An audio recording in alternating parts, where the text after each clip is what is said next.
For a plane called the Kaos, it is actually packaged quite neat and organized.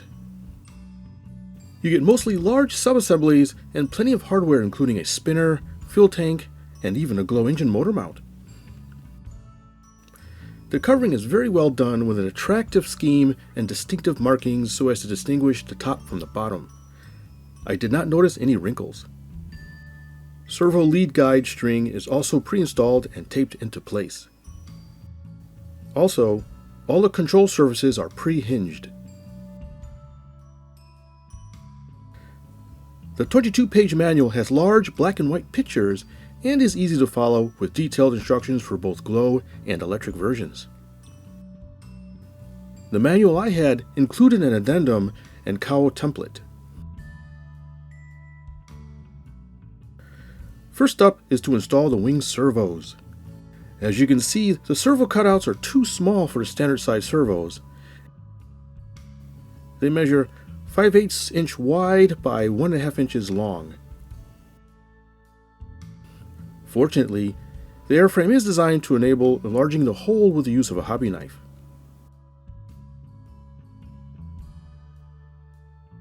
With the servo now mounted, it's on to installing the aileron control horns. All the hardware needed is supplied in the kit.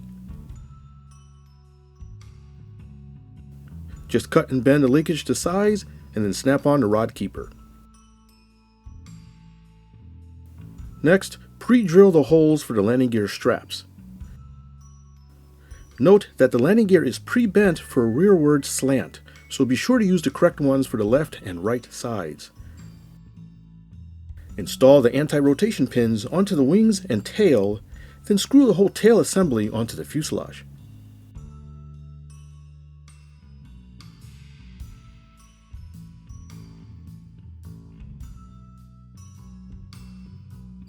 And speaking of the fuselage, you will need to pop out the firewall slot for the ESC wires.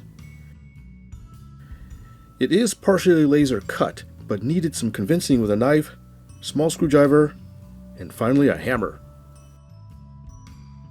While you're at it, cut out the air cooling hole in the bottom of the fuselage. Slide in and glue the steering rod guide, then attach the nose gear assembly and steering rod. For the electric motor, you will need to assemble the motor mount box. Use medium CA to laminate the pieces, then assemble the sides with epoxy. The laser cut parts are self-aligning.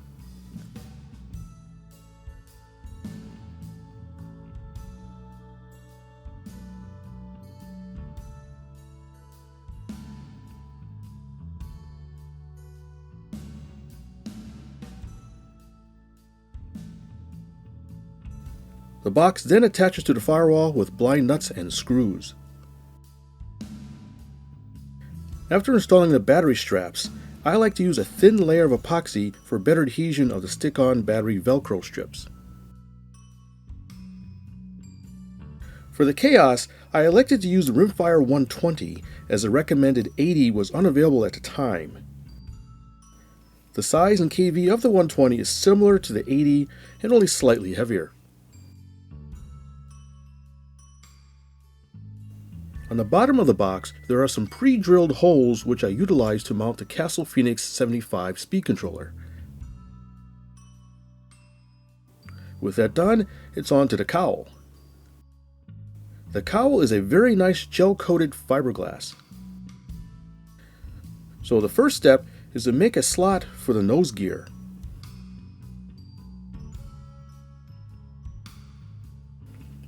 Then I needed to cut out a section to make room for the speed controller.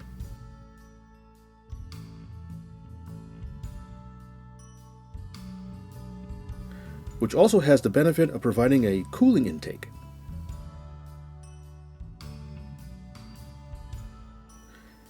Like the wing, the servo mounts in the fuselage needed to be widened to accept the S3010 standard size servos.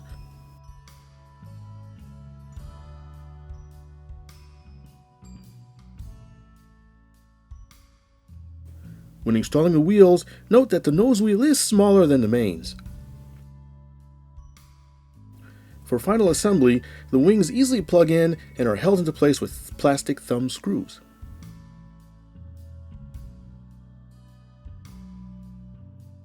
Canopy hatch is kept in place with a spring-loaded sliding latch.